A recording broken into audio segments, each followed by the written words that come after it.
All the buzz here in New York and elsewhere, for that matter, we are keeping a close eye on Taylor Swift and Travis Kelce's reported wedding festivities at Madison Square Garden. Tonight would be the big night. You can see just a massive amount of police already outside of MSG this morning. Over 1,000 guests are expected to attend MSG to potentially see Swift finally get, yes, her love story. Yesterday, a silver Chevy Suburban, similar to one that Swift has been spotted in previously, was seen pulling into MSG for what was believed to be the couple's rehearsal dinner.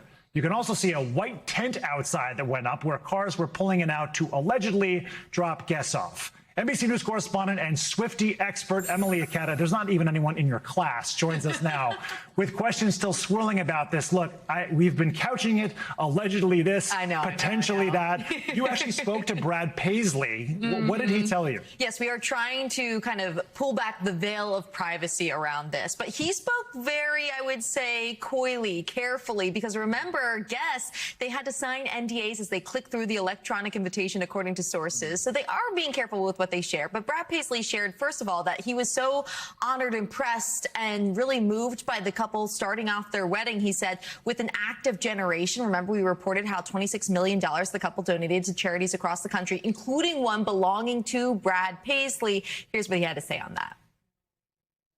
I am so excited for Taylor and Travis's wedding, and I am absolutely flattered beyond belief that they chose our charity in Nashville, The Store, to give a major donation to. I'll say it's very likely that I'm going.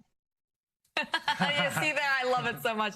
But, you know, I'd say, okay, all we have to do is just wait and see tonight. But, you know, we saw that security, the white tents. We'll see how much information we actually get even after the event. We were saying, if this is a smoke screen, it is the largest and most successful smoke screen anyone has ever seen. Can you talk a little bit about the transportation implications? For those who don't know, Penn Station, right, is just below MSG. Yes. It's the busiest travel hub, train hub in the entire country. Are we expecting disruptions? Yeah, having been down around MSG the last couple of days, it is difficult to walk around that area, police barricade after police barricade, even harder to drive. And then when it comes to taking the trains, they say that they're really taking cues. The MTA says they're really taking cues from the NYPD in terms of restrictions, but the trains are still operating, but they may limit some entry points depending on the timing. In terms of like choice of venue, this is kind of a loaded question point. Like it's a bit of a controversy.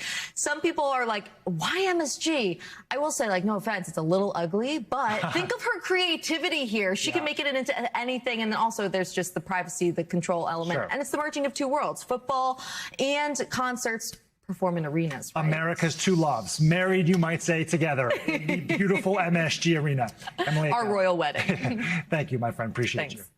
We thank you for watching. And remember, stay updated on breaking news and top stories on the NBC News app or watch live on our YouTube channel.